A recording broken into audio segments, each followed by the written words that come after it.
钟贵人难得出宫，不如在我阴府花园游赏一番。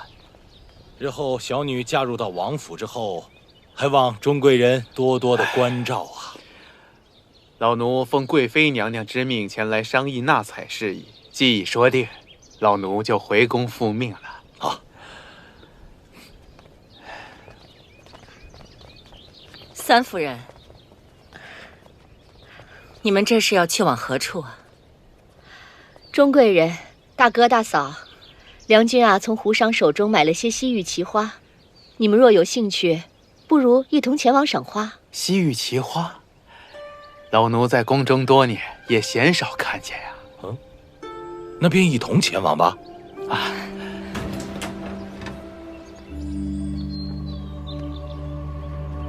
就在里面。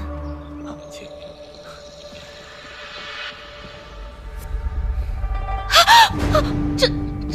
这是大姐姐，这是大姐姐和陆先生。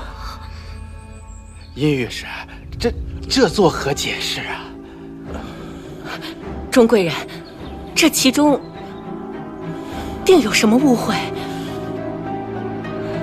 还不赶快把他们叫醒！父亲母亲，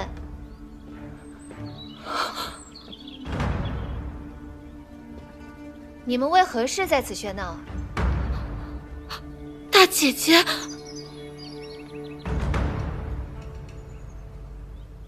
那这榻上的人是？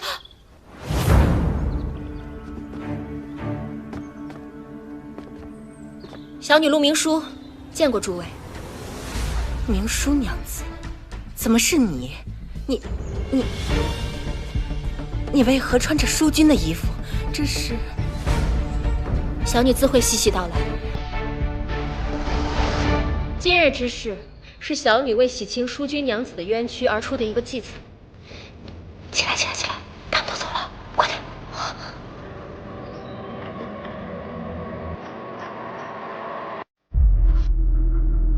什么人如此大胆，敢陷害我殷家的嫡长女？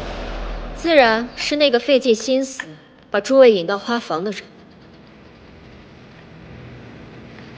梁君，真的是你吗？冤枉啊！我要众人前来赏花不假，可我绝无陷害大姐姐之意。上次明淑娘子落水的时候，你们界定我有罪，殊不知梁君前一日也去过三书院。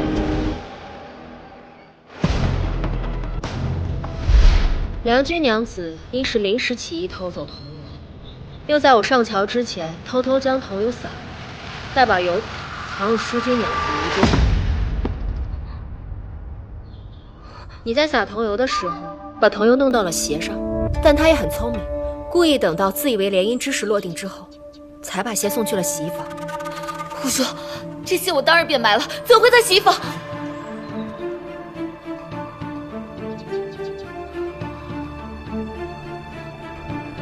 你也承认了，梁君，你害你大姐姐吃了多少苦？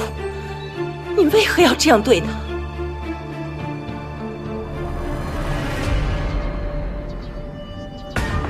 自我父母去世后，你们尽心尽力的抚养我长大，我很是感激。可我自觉资质不比大姐姐差，只是苦于没有父母做主，所以你就陷害我，让所有人都认为我和陆先生有私情，这难道不是事实吗？你别不承认。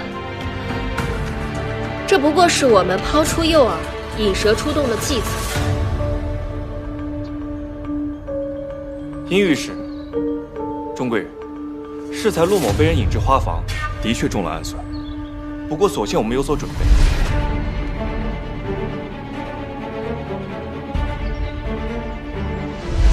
殷御史若不信，可传一大夫前去一探。传。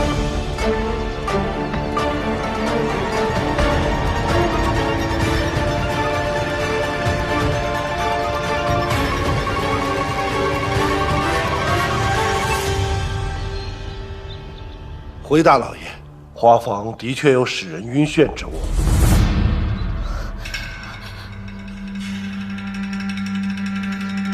梁君，你还有何话可说？大夫所愿，我真的毫不知情，此事非我所为。都到这个地步了，你还有什么好抵赖的吗？老爷夫人，奴婢受明淑娘子吩咐，在贤君娘子房中搜出这个锦盒，其中之物，还请大夫明验。正是盒中之物。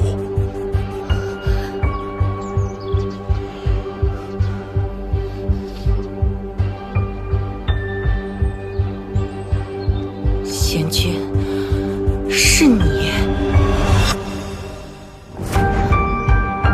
这是栽赃，定是有人故意将它放入我房中。说不定是有人在故意祸水东瀛呢。梁君，你好狠的心！三夫人莫急，这东西的确是贤君放的。这锦盒不过是他百密一疏。你当时寻我入府，便是想寻个帮手吧？不过说起来，还真的是有一桩差事，就是不知合不合娘子的心意。但你错就错在聪明反被聪明误，故意让我在洗衣房看到了梁君的鞋子。是二娘子的，这不，之前弄脏了，刚拿来洗。她自己送来的？不是，是她院里一个洒扫丫头。梁君鞋子撒上桐油，定会马上把鞋子毁掉，而你却早就买通了二院的丫头。可惜梁君娘子一心只想扳倒淑君娘子，根本没有注意到你。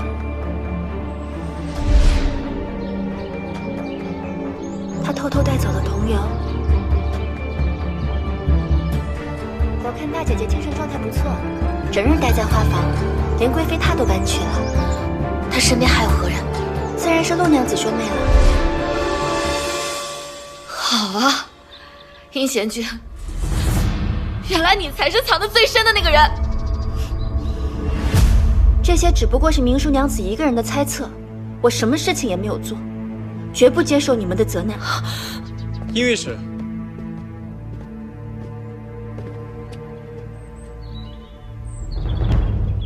秋桐，三夫人，这位是你娘家那边的丫头吧？没错，这是我阿嫂身边的秋桐。可此事怎么会跟我们娘家扯上关系啊？这一切还要从淑君娘子的流言说起。本是宅院隐逸，为何会成为京城闲话？就是她高价买通了说书先生，之后的事情，想必各位都清楚了。秋桐，你为何要这样做？老爷是为了你们母女着想。可兄长为何要越过我？此事是我一人所为，我母亲生性单纯，毫不知情，求你们莫要迁怒于她。贤君，如此说来，淑君虐杀猫狗的谣言，也都是你所为。我只不过是利用了当年病死的那只小猫，让人们误以为是大姐姐害死的，可大姐却未加辩解，而你们为了自己的颜面，只想压制真相。若你们说我是陷害大姐姐的主谋，那你们所有人皆是帮凶。大伯父对你实在……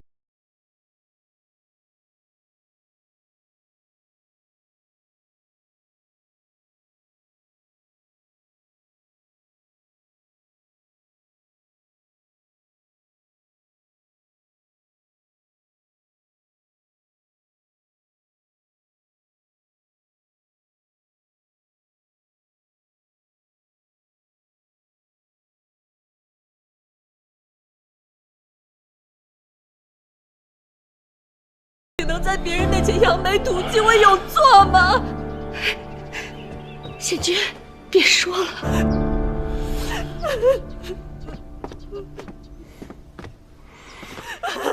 还是让我来说两句吧。翁父，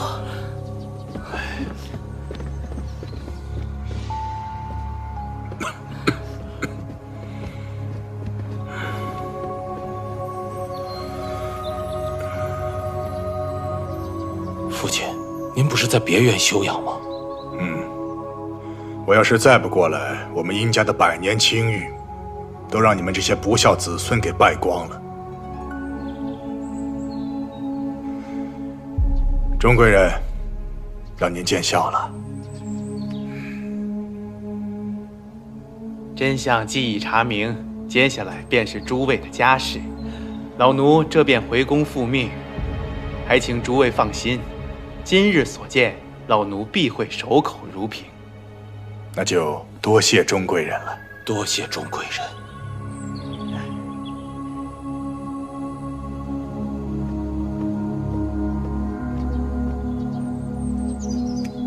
现真相已明，我等亦先离开。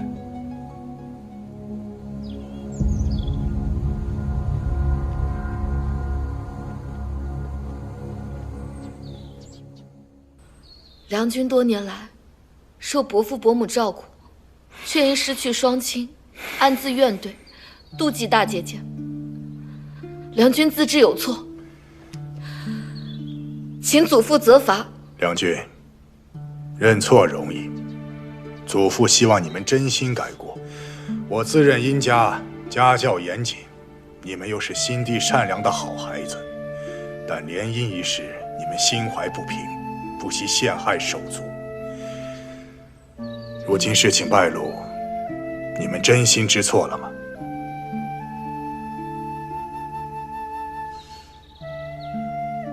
贤君，祖父，事到如今，有些话我也不吐不快。你还不知悔改？让他说。多年来，我在府中默默无闻，我也想做那个能被你们看见，被人捧在手上，享受无限宠爱的人。只差一步，我就可以成为联姻的唯一人选。这样你们谁都没有办法再忽视我。我这么做有什么错？出人头地本没错，但你错在陷害手足，错在将权位和尊贵等同，错在分不清野心和担当的关系。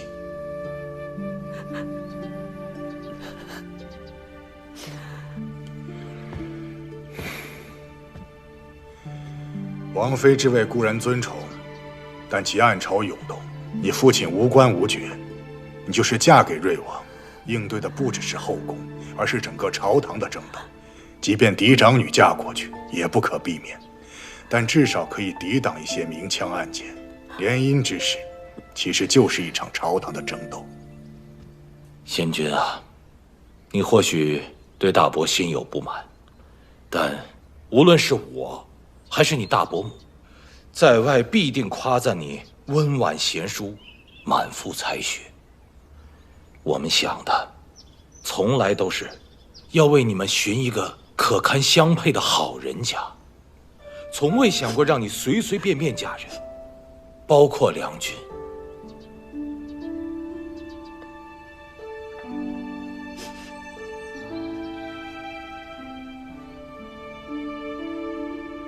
一家人同气连枝，一荣俱荣，一损俱损。你们需要的不是互相伤害，要不断的强大自己，然后互相扶持。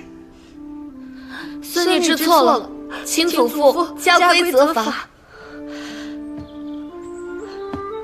孟父、大哥大嫂，杨不教母之过，我愿代贤君承受责罚。贤君，你说呢？我一人做事一人当，母亲怎可待我受罚？国有国法，家有家规。你们陷害淑君，违反家规。按照家规，你们应该被送到祠堂。还请祖父开恩。联姻一事，淑君也未能看清局面，更没能顾及妹妹们的感受，处事有失。还请祖父对妹妹们网开一面。大姐姐，姐姐。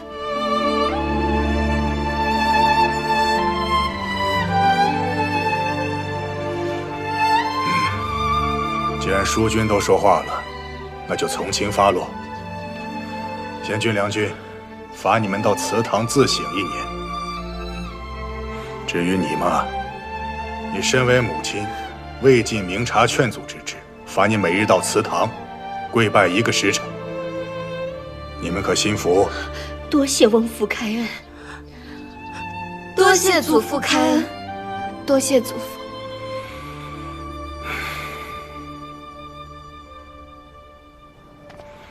太傅是留宿府中，还是回别院？自然是回别院休息。别忘了，我还身在病中。殷太傅，晚辈有礼了。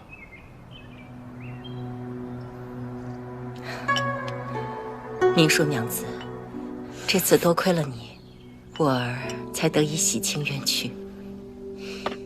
大夫儿言重了，是淑君娘子啊，她心地善良，明淑才不负所托。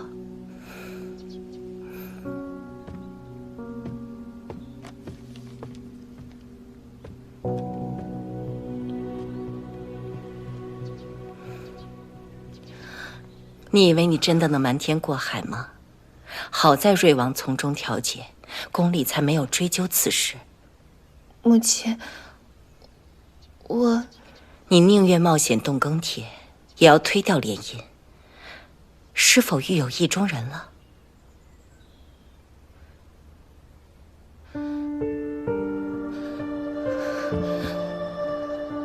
淑君之前错信他人，但如今已是前尘旧梦，只因未能及时澄清谣言，才闹出这么多风波，令祖父担忧，家族蒙羞。淑君知道错了。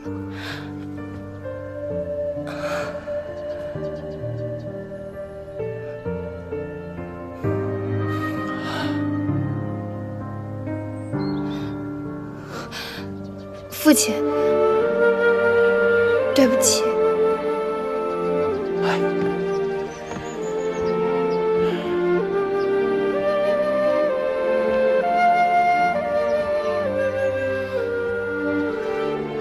不全是你的错，事关你的终身幸福，而为父却一直以家族体面为重，从来没有问过你的意愿。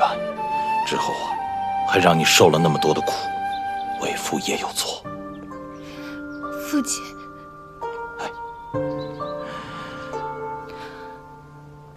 官人，之前是你我一意孤行，未曾尊重过淑君的感受，差点酿成大祸。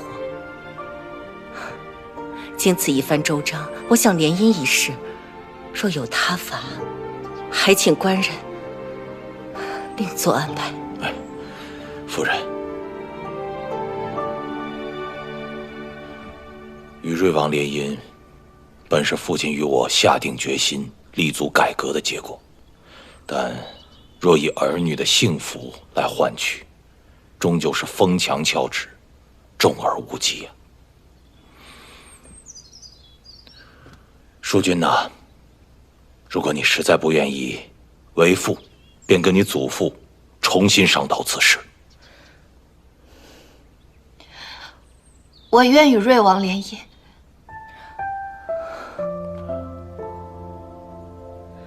淑君娘子，是为何让你突然改变想法了？今日的种种，让我彻底醒悟。我从小受家族庇佑，丰衣足食，风光无限，这些本来就不是凭空而来，而是家族为朝堂殚精竭虑的结果。我身为殷家儿女，又岂能只顾自己？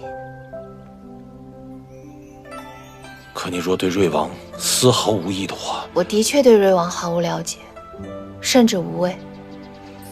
但经过此事，他仍然能不惧流言，坚持与我联姻，这份坚定足以让对我的流言自行瓦解。因此我愿意联姻，不只是心怀感激，更相信他是个胸怀宽广、心有承担之人。若是如此，殷家的命运便从此与瑞王绑在一起了。你有勇气面对吗？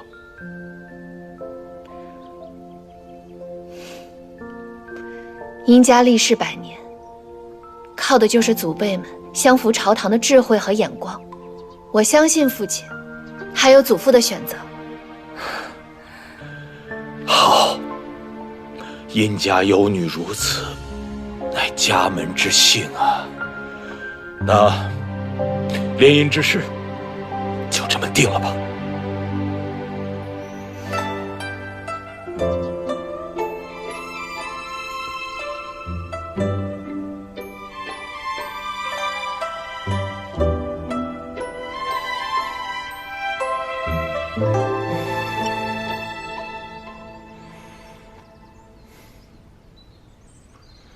你要为苏昌华翻案？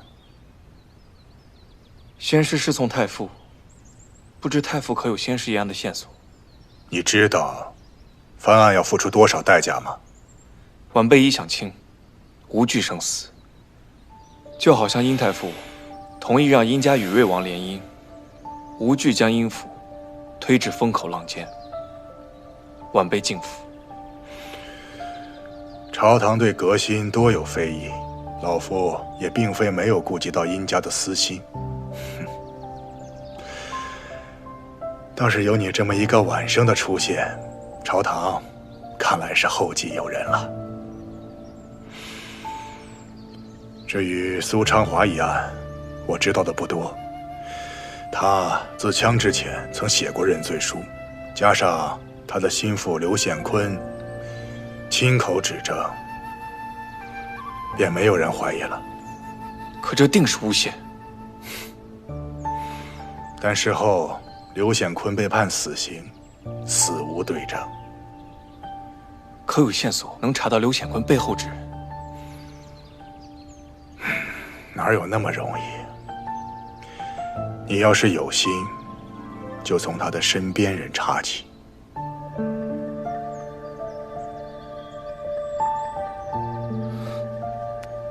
多谢太傅指点。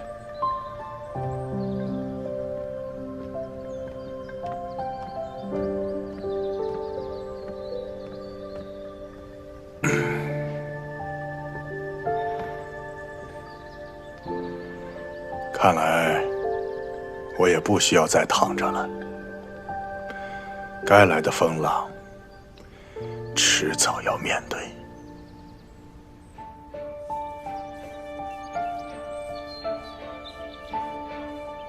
目睹过贫寒之女操持生计的不易，亦见过商女一夜荣光尽失的惨痛。如今也知，即便出身富贵的女子，也亦有其难以言说之苦衷。试问世间女子，如何能走出那重重宅院，摆脱世俗枷锁，追寻自我之真谛？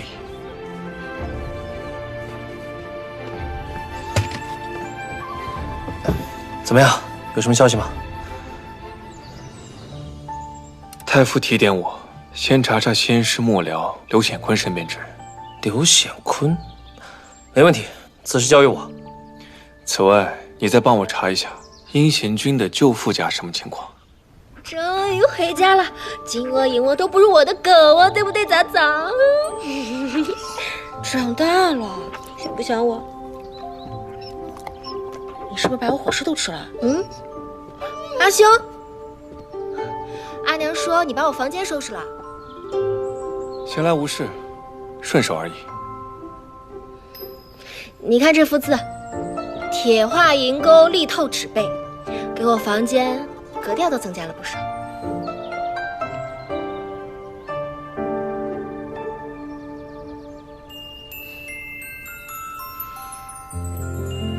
有什么问题吗？没有啊，很喜欢。喜欢为何是这副表情？就是自打我失去记忆以后，虽然你们都陪在我身边，但我心里总是感觉不踏实。我总在想，我以前是什么样子的？为何会做些首饰，会弹一些琴曲，还会些什么呢？我是不是忘了些很重要的人或者事情？我每想到这些，都会觉得不安。对不起，秘书，是我太大意了，忽略了你的感受。不是，你跟阿娘给我的爱护，才让我的心一次次的安稳落地。你看，那个殷家虽然富贵，但每个娘子都有各自的不得已。那我有最爱我的阿娘，有事事都支持我的阿兄，那我即使忘却了前尘，又怎么样？我就是世界上最幸福的人。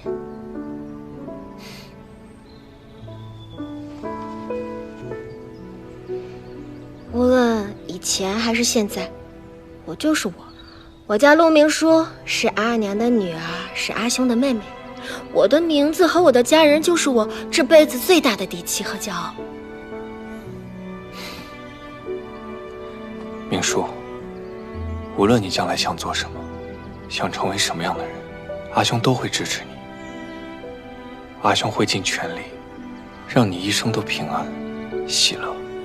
那我也告诉你，无论以后你是平步青云，还是遭遇困境，我都会陪着你的，给你力量的。你是说我简明书养鱼撒网，挟恩图报，把那些书生待价已沽，你竟是这般想我的？看来阿兄之前眼神确实不太好。眼神不太好啊，那得补补呀。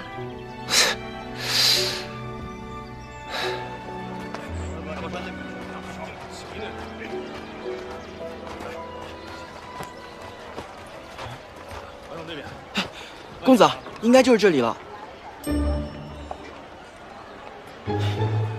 看得到路吗？就讲这里。哎呀，就是这里。我今日如何？这不知道的，还以为陆家女士上门了呢。又胡说！掌门。哦。陆公子在家吗？陆公子，是宋公子来了。陆公子，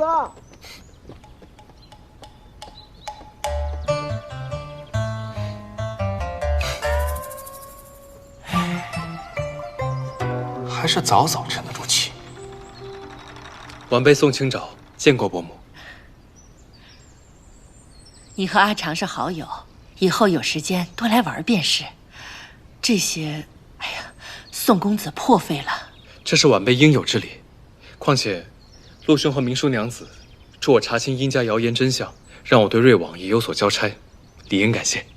宋兄客气了，若非有你相助，事情也不会这么顺利。眼下已是饭点儿，宋公子若是不嫌弃，留下来一起吃饭呢。我阿娘做饭可好吃了，那就恭敬不如从命。宋公子，来尝尝这个糖醋鱼。还有这个，我阿娘最拿手的枸杞粥，又香又甜的，这是我跟阿星最爱喝的。宋公子尝尝，味道如何？多谢明淑娘子。怎么样？果然很甜。阿娘，宋公子平日应该很少吃这种粗茶淡饭吧？今日就算是下凡体验一下。怎会？明叔，你待宋公子这般客气，也不怕他不好意思？宋兄，你我是知交好友，在家一切随意，切莫客气。我哪里客气了？我就是让他见识下阿娘的好手艺。况且在殷家的时候，宋公子还教过我学琴呢，我理应这般招待。是。这碗枸杞多，更补。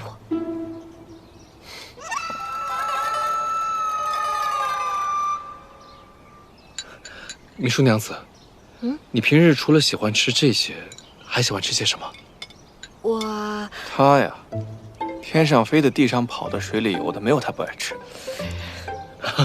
我哪里这般贪吃？我阿长，哪有你这么说妹妹的？就是。宋公子，他们兄妹两个平素打闹惯了，让您见笑了。怎会？我是家中独子，非常羡慕这种兄妹之间的相处。是吗？既然如此，不如让舍妹认宋兄为义兄，日后也可以多一位兄长相护。宋某自认无法与陆兄相提并论，不敢抢占兄长之位。我倒是不介意。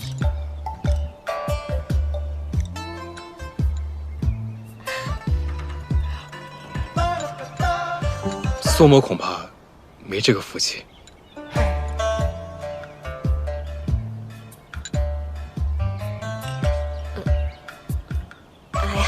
不就是句玩笑话吗？何必如此认真呢？哎呀，依我看，一边是我的兄长，一边是我的知己朋友，那么两全其美嘛。明叔这话说的对啊，阿长啊，你休想将这个照顾妹妹的责任推给宋公子啊！就是，是，有阿兄在，怎会让他人照顾？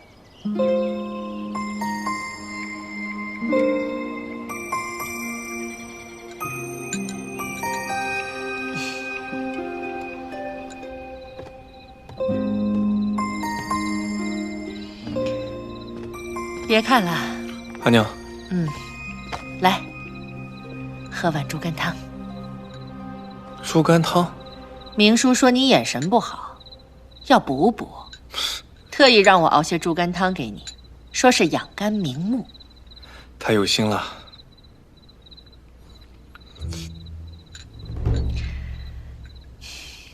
阿娘可是有什么话要说？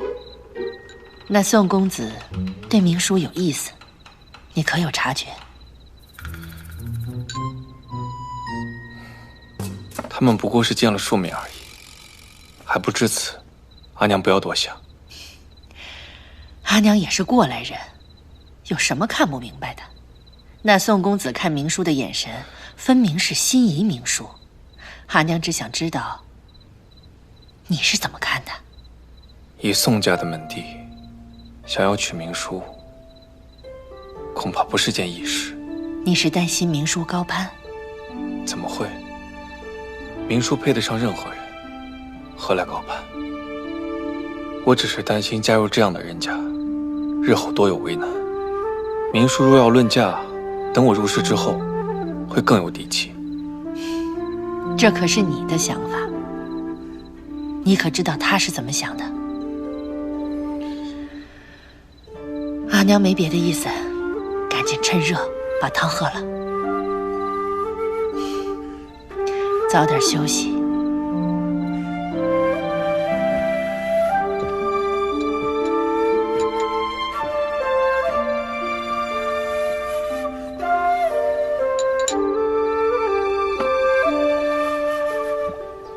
哟，淑娟娘子竟然屈尊来我这间小院，荣幸之至啊！不过是闲来无事，随便逛逛吧。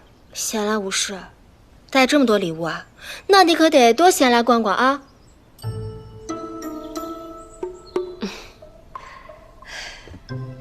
其实我不过受人之托，忠人之事，而且大夫人已经给了我赏银，你不必专程来谢我的。谁要谢你啊？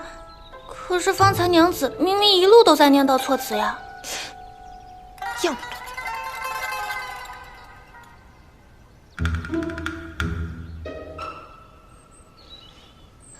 行，我实话实说了吧，我确实是来谢谢你的，谢谢你在所有人不信任我的时候，还义无反顾地站在我这一边，替我洗脱冤屈。往日我对你多有不敬，还请多多海涵。从今日起，我想同你交个朋友，不知你可否愿意？那可真是半云空长草，破天荒啊！堂堂殷家嫡长女，居然和我这个江陵破落户做朋友，怕不是听错了吧？我好不容易掏心掏肺跟你讲这些话，你还拿以前出来的话戏弄我。好，既然你不领情，那我们就大路朝天，各走一边。走。啊，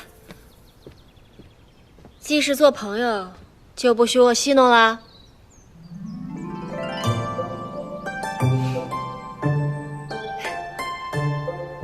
你想开间首饰铺子？给你当伴读，便是为了拿到赏银，盘下铺子。那如今我现在拿到了赏银，自然是要付诸行动了。想法倒是不错，不过女子经商不易，凭你一人之力，怕是很难立足吧？怎么，淑君娘子想要加入不成？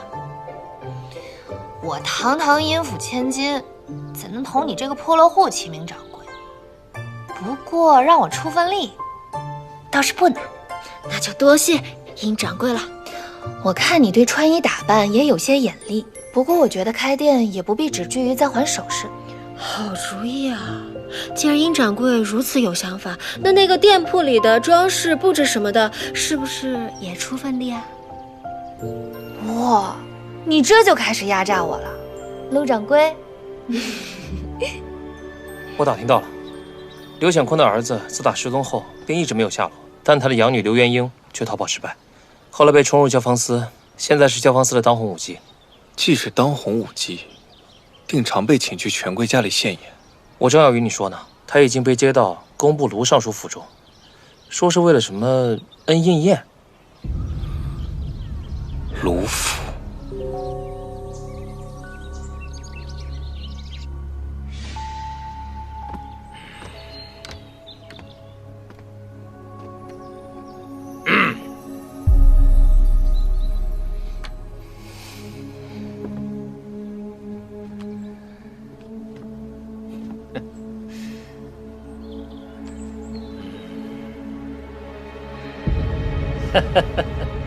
哎呀，谁能想象，这京城贵公子们竞相追捧的刘元英，如今成了我的人了。别忘了你说过的话。放心，只要你好好侍候，要什么都可以。快回去吧，你家夫人还等着你呢。管那个黄脸婆做甚？莫说她了，就连我屋中其他那几个小的，给你提鞋也不配。行了，这天都亮了，再不走，院子的人都该醒了。哎，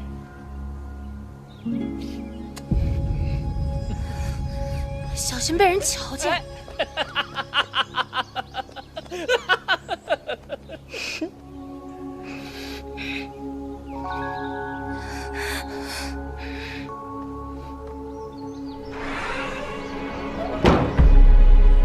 原来是凭着这些伎俩。江南，望江南，这听起来像个菜馆。百花春，这听起来更奇怪了。这叫什么好呢？叫什么好呢？叫什么？还没睡呢。阿兄，我在想店铺的名字啊，这一不能落得太俗套，又不能显得太清冷，好难啊。但凡开店，需要有个好名字，博个好彩头。啊，我帮你一起想。还是阿兄最疼我了。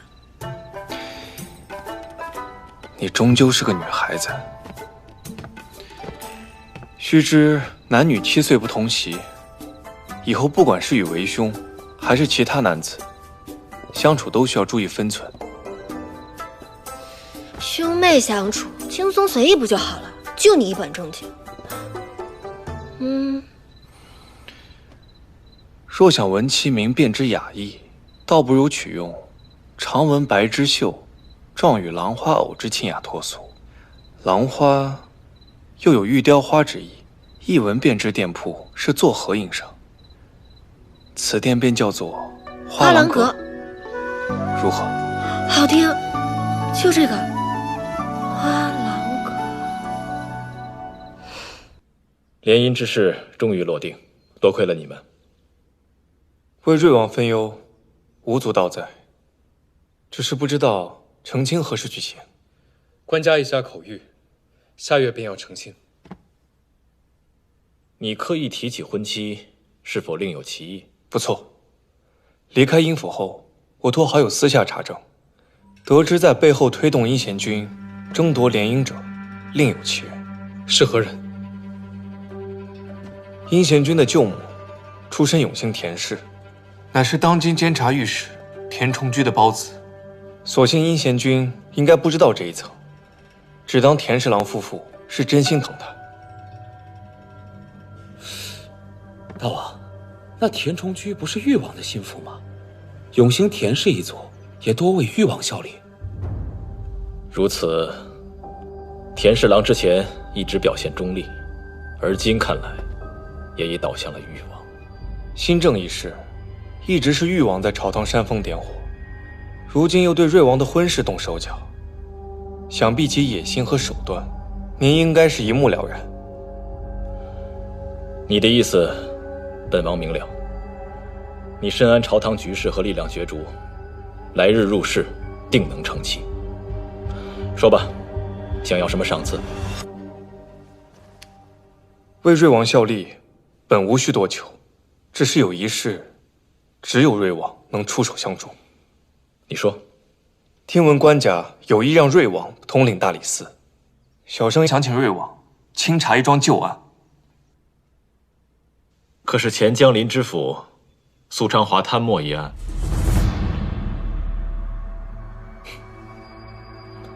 本王既然要用你，又怎会不去了解你的经历呢？先是为人刚正，昔日获罪是遭人陷害，还请瑞王助先师讨回公道。本王已查过卷宗，此案可谓证据确凿。指证苏昌华的人证中，更有一刘姓幕僚，乃其心腹好友。倘若苏昌华真是无辜，其心腹又何以倒戈相向？小生已打听到刘显坤养女的下落，或许能从他那里得到些许线索。本王若重审此案，也需有充足的理由。此事能不能成，就要看你的本事了。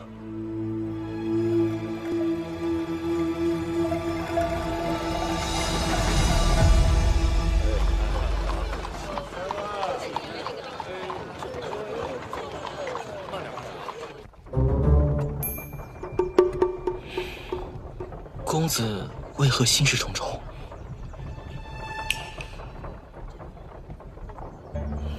我在想陆兄。想他？我刚刚见陆兄谈论起朝政时，虽语气淡淡，但难掩胸中义气。这种感觉，我唯有在品鉴诗作丹青，偶遇美酒珍馐时才会有。陆公子为恩师，泛恩心切，难免。非也，我是想说，刚刚与他们谈论起朝堂之事，我竟也未觉得乏味。以公子之意，这是不排斥入仕啊？这怎么可能？大概是因为亲身参与了殷家一案，比较有感罢了。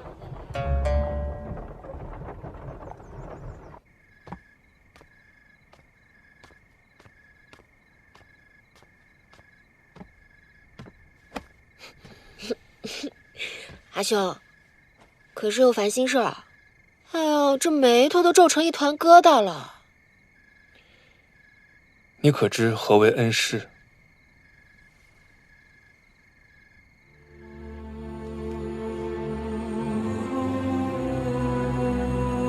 勾，哎，横竖好。陆长，何为君子？君子有可为，有可不为，有原则，有坚守，这是一个人的根本。听懂了吗？知道了，先生。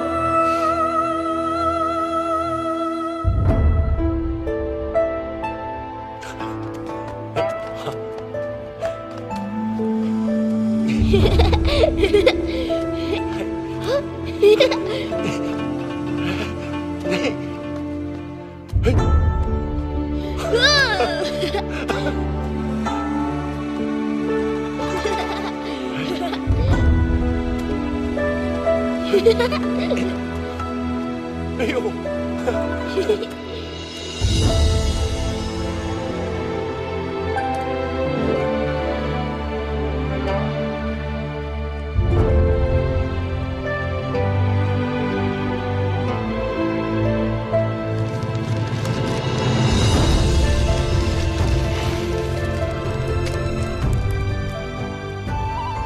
老师，这是学生花了3日功夫，字斟句酌写出来的。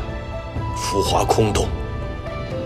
若策论不能深观民心，针砭时弊，纵然字字镶上金玉，那又有何用？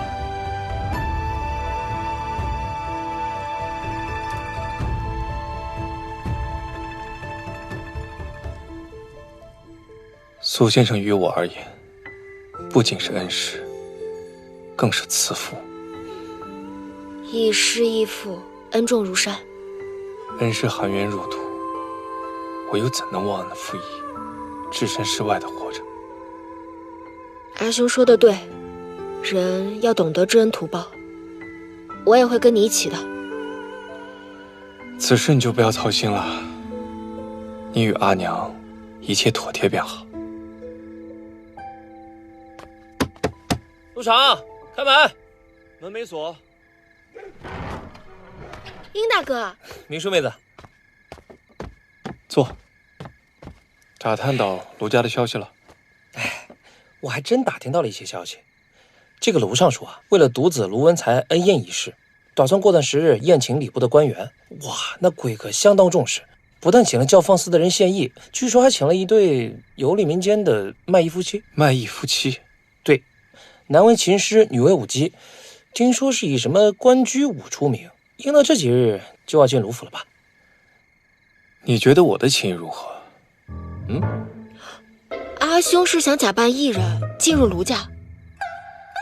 只要想法子让这对夫妻娶不成，我便可取而代之。就算如此，人家娘子还会陪你演戏不成？哦，你一人分饰2角啊？所以还得劳烦你赶紧帮我找一位年纪相当的小娘子。这么短的时间，我去哪儿给你找一位嘴严可靠还会跳舞的小娘子？你阿兄就会难为我。唉，你们眼前不正好摆着一位吗？关雎舞不是说跳就能跳的，你那武艺……哎，不会我便学，跳不好我便多练，我不信我学不会的。就是呀，明叔在，我们费什么劲找什么别的小娘子啊？不行，他还得忙开店的事呢。哎，这店铺我正好要重新布置，我都安排好了，不会影响的。不是，我怎可与明叔假扮夫妻？此事需要再提了。怎么不行呢？你回去睡觉。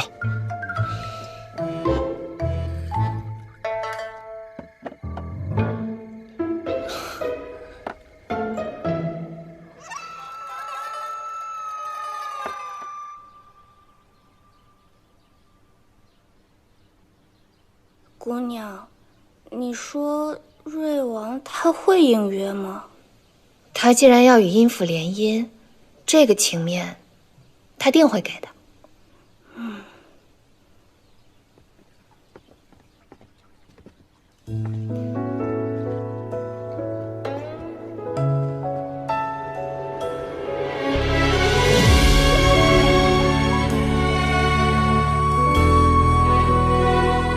小女见过瑞王。你我还未成婚，不知淑君娘子邀约本王前来，此为何意？小女是为了感谢瑞王。谢从何来？无妨，坐着说话。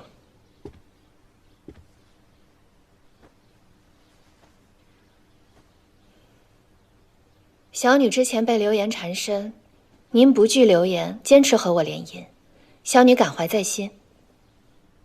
谁说本王不介意？本王看重殷家嫡长女的名头，不假。但既要联姻，若是让流言恣意而传，岂不是打了本王的脸？只是不知淑君娘子为何纵容流言传了这么久？以瑞王之意，与我成亲是为了维持联姻的名头？不为了名头，难道为了感情？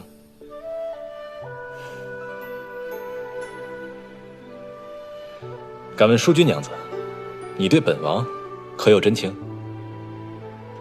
瑞王既如此说，小女倒也乐得轻松。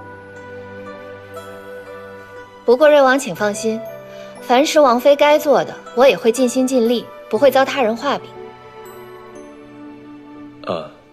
如此，甚合我意。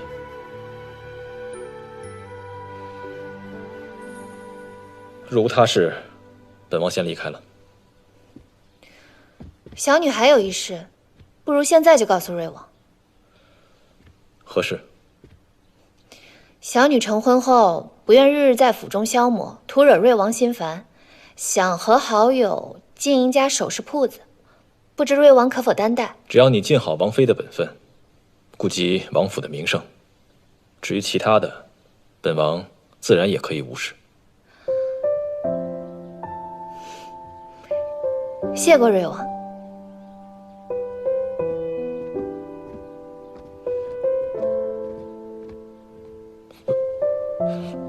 他倒先离开了啊！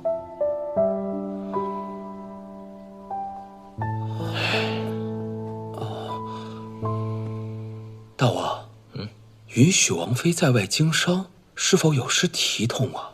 体统？本朝这么多年的体统，礼法也好，世俗也罢，还不该变变？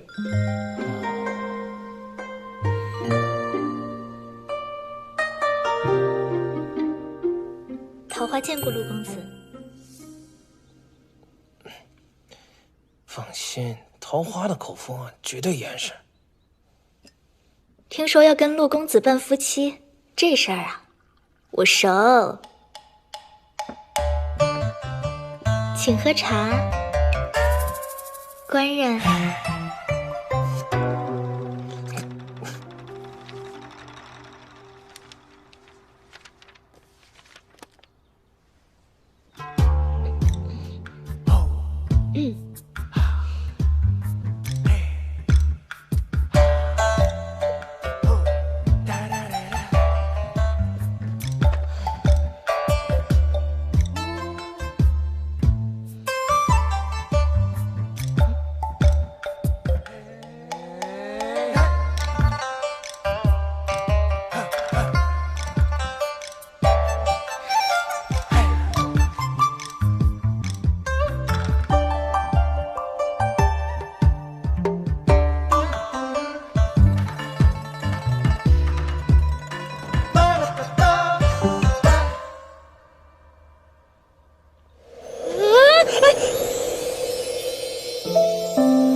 阿修，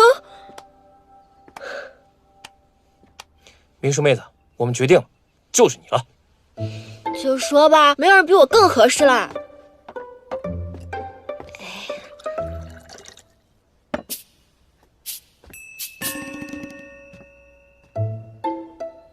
谢了。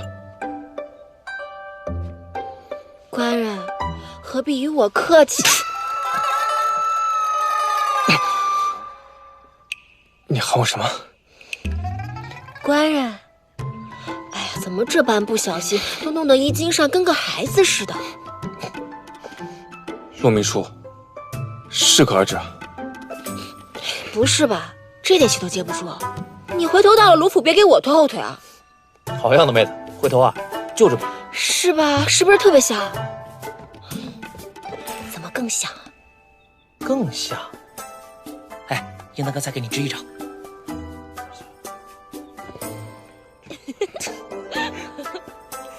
这人的问题解决了，可你这舞，那怎么办？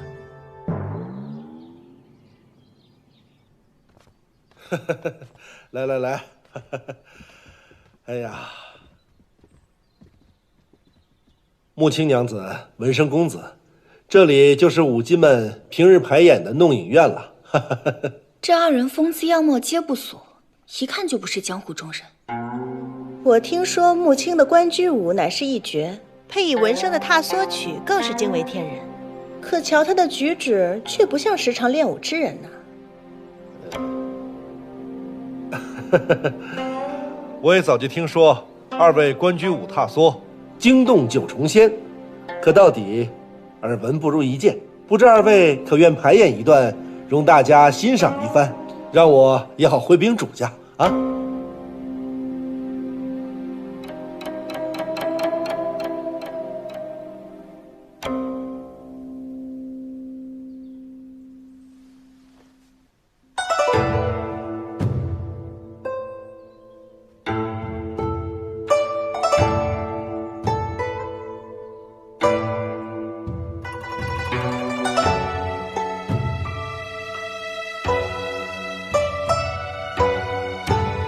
文生公子的琴音确实惊艳，但这我何以惊动九重仙啊？该不会是冒充的吧？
好，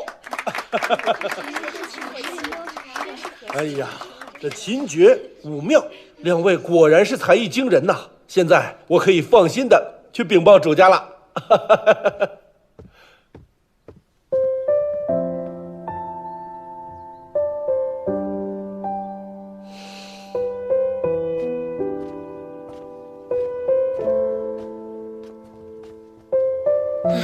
幸好阿兄把关机舞改了。你不擅长下腰，但是旋转功夫了得，不如将一些动作改了。旁人若是问起来，你就说你会根据你的心情，对此舞做些调整。一开始见你紧张，确实替你捏了把汗。我既然要来，我肯定得练好。就那舞，把我练得都快吐了。这么短时间练成这样，为师辛苦你了。自家兄妹何须客气啊！官人，舞刚刚跳得可好啊！王管事来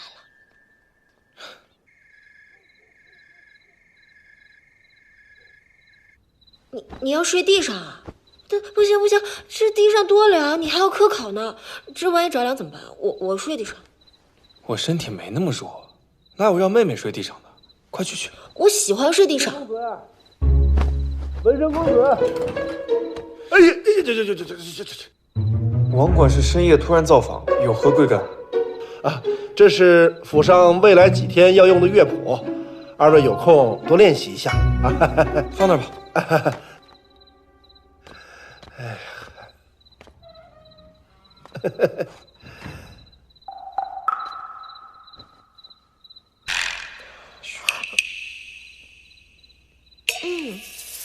就剩这么几天了，你还不快练习啊，官人？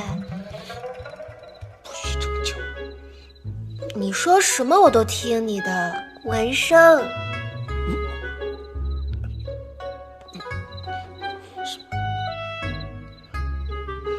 谁这么叫你的？殷大哥教我的。上去睡去。我听话。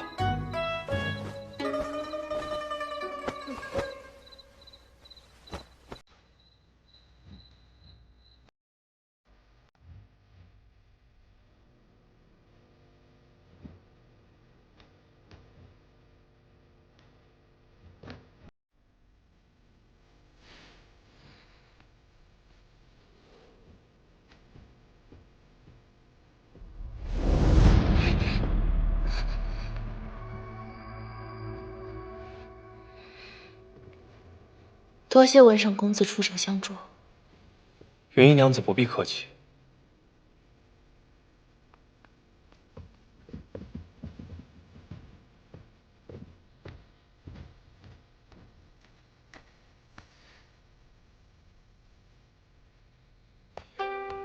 元英娘子颇为面善，像是在哪里见过，不知娘子是哪里人？你问此事为何？我只是见娘子气质清雅，谈吐不凡，觉得娘子应该出自诗书之家。我可猜对了。哪里来的登徒子，竟敢调戏我！娘子消气，我绝无恶意。你好大的胆子，一定要将此事告知管事，将你们赶出府去。我一个不留神，你就又来讨人嫌，是不是？赶紧练琴去！啊！元英娘子，你别跟他一般见识，他这人就这样，就喜欢搭讪那些貌美小娘子。不过你放心，他纯粹有贼心没贼胆，他不敢怎么样的。啊，我今天就好好收拾他。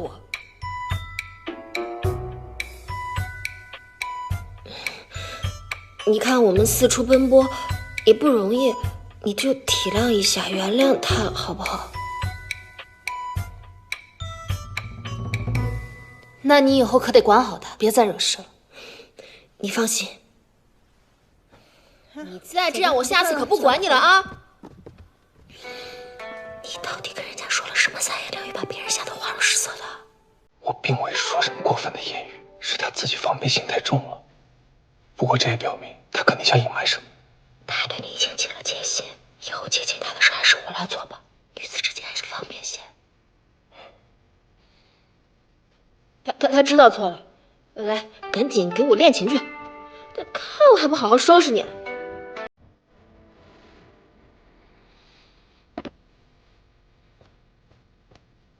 文生公子，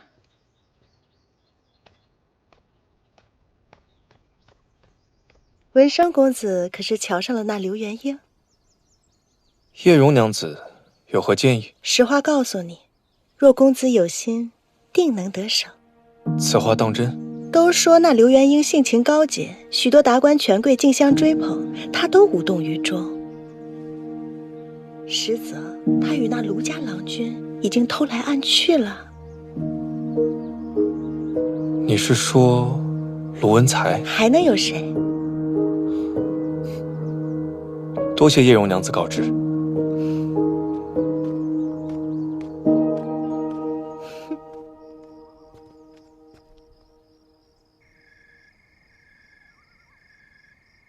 那刘元英在教坊司如日中天，怎会轻易委身于卢文才那个草包？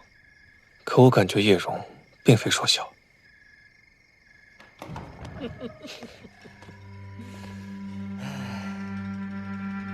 给，你的。多谢郎君。只要你呀，好好侍候，以后什么金银珠宝啊，管够。嗯。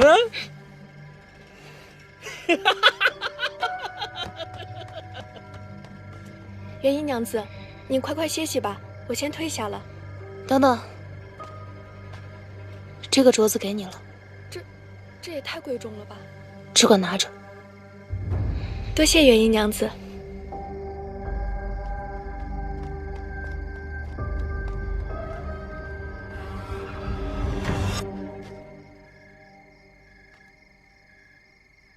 没想到竟是真的，不过他看起来好像不太情愿。这刚收到的镯子转手送人，若是心上人送的，怎会毫不珍惜呢？论家世或背景，罗恩才亦非出众。这刘元英不至非要如此，此事的确非解。会不会是受人胁迫？那他为何不上报管事？他毕竟属于官妓，按律不能随意染指。这事摊到台面上，卢文才也捞不到任何好处。这若是不便宣之于口的威胁呢？我明天得找他聊聊。他防备心极重，千万不要打草惊蛇。另外，还要设法把那名丫鬟引开。那个紫云，她总是偷偷看你，都看了好几次了。你想干什么？官人，你有没有听说过美男计啊？陆明书。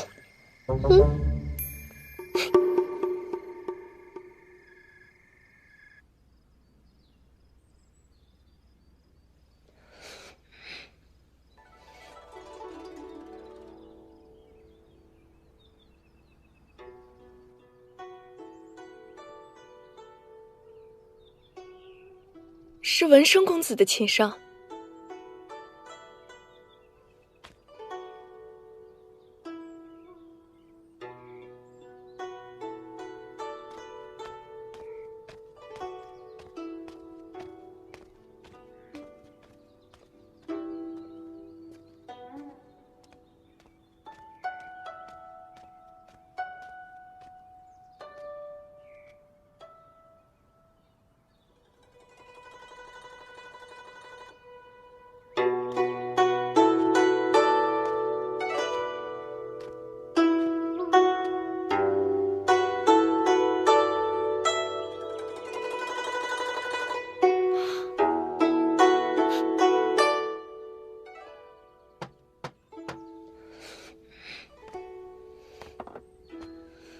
紫云，紫云不在。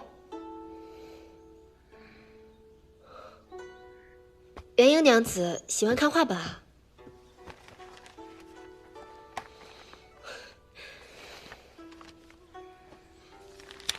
木青娘子找我何事？哦，对了，我来是提醒你要小心那个叶柔。我官人今天说了，他在背后恶意出言重伤你，所以想来提醒你。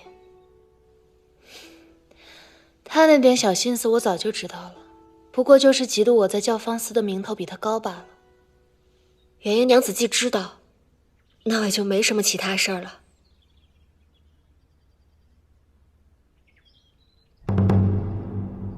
哎，我看你刚把玩的那个摩诃勒，那是你儿时的玩意儿吧？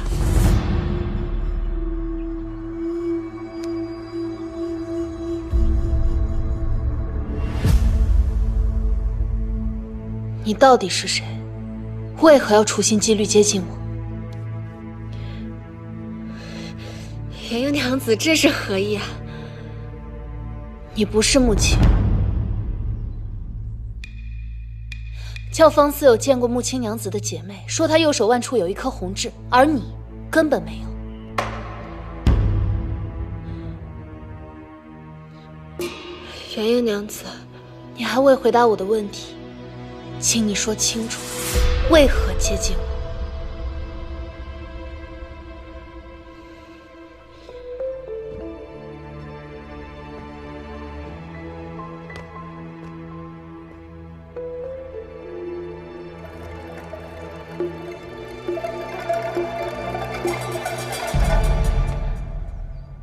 元英娘子，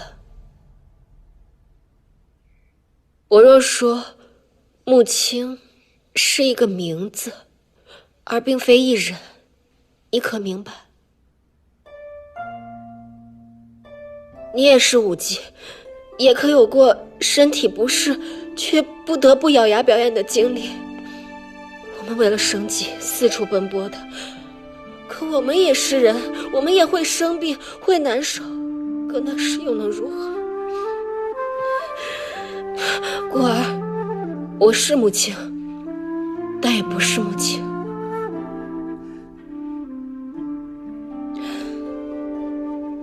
眼下你既然知道我们的秘密了，那我们夫妻二人的性命就掌握在你手上。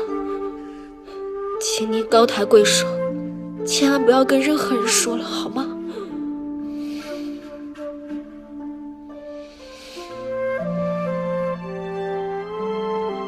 我可以答应替你保守秘密，但日后你们也要设法周全此事才行。谢谢你的提醒，我们真的不是想要刻意接近你，只是怕你被他人重伤了。我知道了，也谢谢你们提醒。不过我不喜与人亲近，你走吧。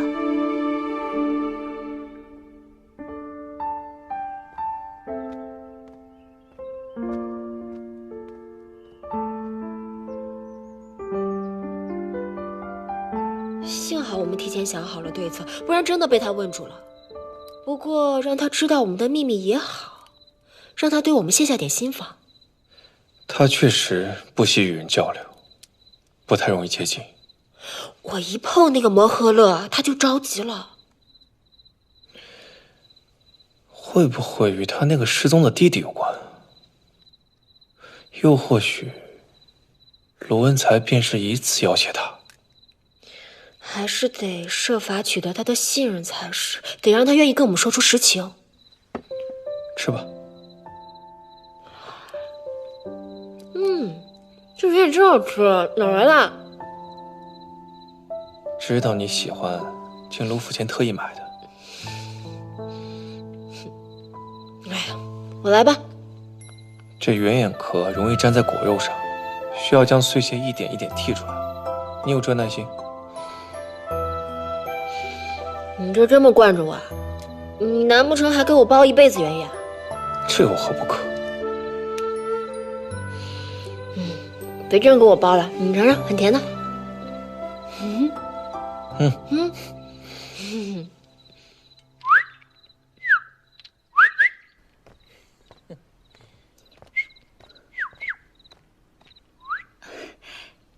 你先出去。是。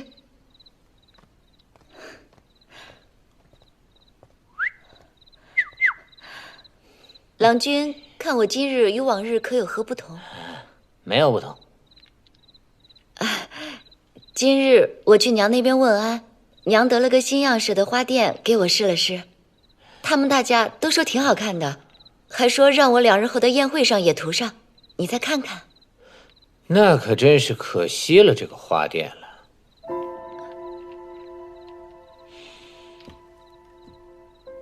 唉。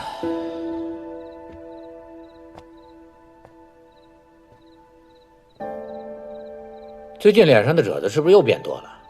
赶紧买点好的香粉擦擦。人老珠黄还不懂得收拾，连身边的奴婢都不如。哼！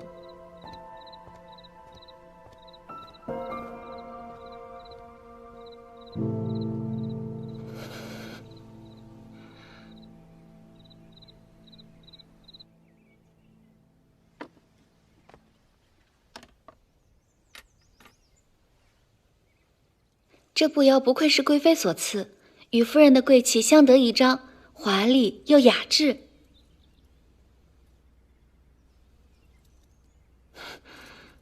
这什么破镜子，照的人脸上的每一道皱纹都看得这么清楚。你知道郎君最讨厌这样。夫人，您也别生气，奴婢说句不该说的话。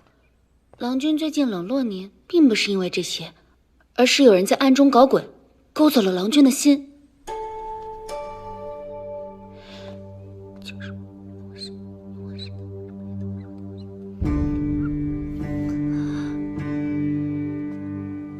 舞姬，刘元英，好啊，怪不得他现在每天都在那个怒影院流连，原来是去跟一个卑贱的舞姬去行苟且之事。谁说不是呢？我是卢家明媒正娶的娘子，怎么可以跟一个舞姬共侍一夫啊？想想就让人生气。夫人，这不是您的错，咱们就该好好教训一下那个舞姬，让她知道什么是做奴婢的本分。你说的有道理。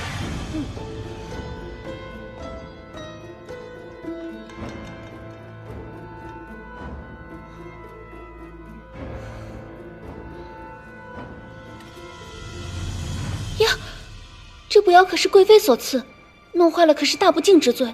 咱们要不要悄悄找人修好？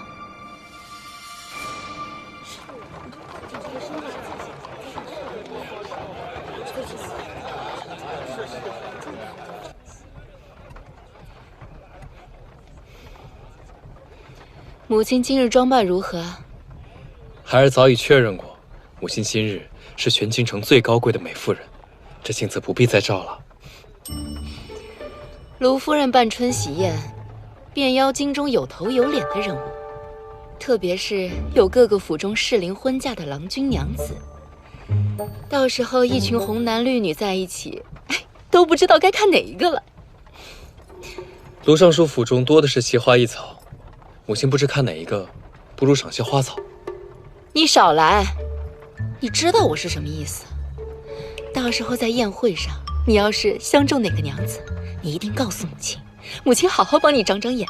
但是咱们有一个条件啊，要挑就挑最好的那一个。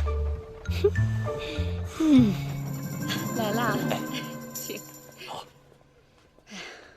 旁人你也不用多费心。娘知道你对宋公子倾心已久，你爹也同意跟宋副使结亲。这次宴会啊，主要就是看宋夫人的意思，明白吗？知道了。来了来了，三娘子，哎呦，快见过宋夫人。见过宋夫人。宋公子，这就是三娘子啊，出落得如此出众，想必京城有不少的才俊想要与你们卢家攀亲呢。看你说的，我这10年如一日，浇花一般的养着，只盼能遇到一个有缘人，替我好生的呵护着。我这个做母亲的，这心里也就知足了。宋公子，听闻平日里你好丹青，我偶尔也会作画，有机会还请宋公子指点呀。宋某才疏学浅，指点只怕不敢当。咱们别站在这儿了，进去吧。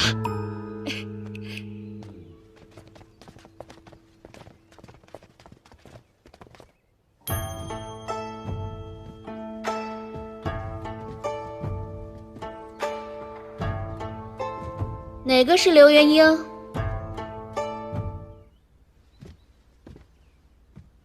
这匣里是贵妃娘娘赐给我们夫人的步摇。夫人听说你舞得极好，想让你在宴会上做天仙舞，用仙女献祥瑞的方式，把这步摇戴在她头上，展示给宾客。是。夫人说了，做好了有赏。下次你再想着。刘元英，你好大的脸面呀！娘子竟然点名让你领5献祥瑞。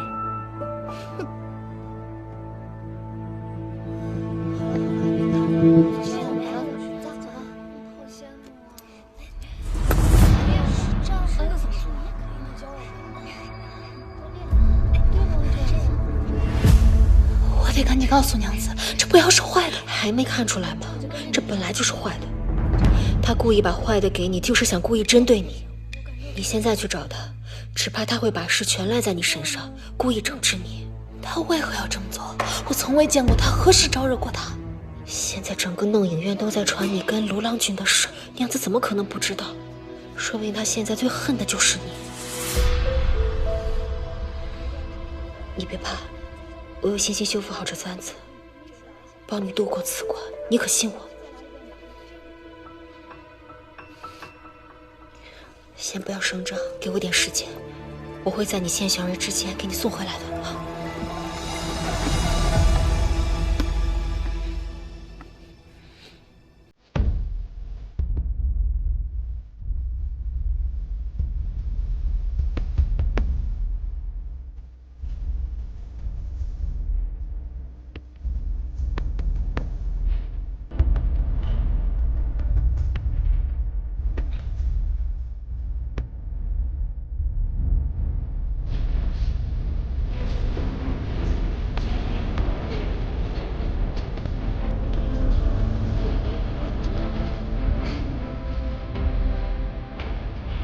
你看这个舞蹈可好呀？不错。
这又灵动又不带调的。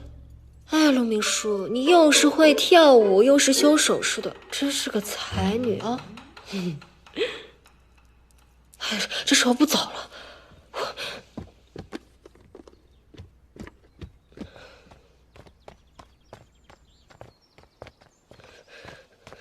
站住！不认识我？新来的？郎君，等会儿，家中何物？没什么。你好啊，你敢偷贵妃赏赐的步摇啊？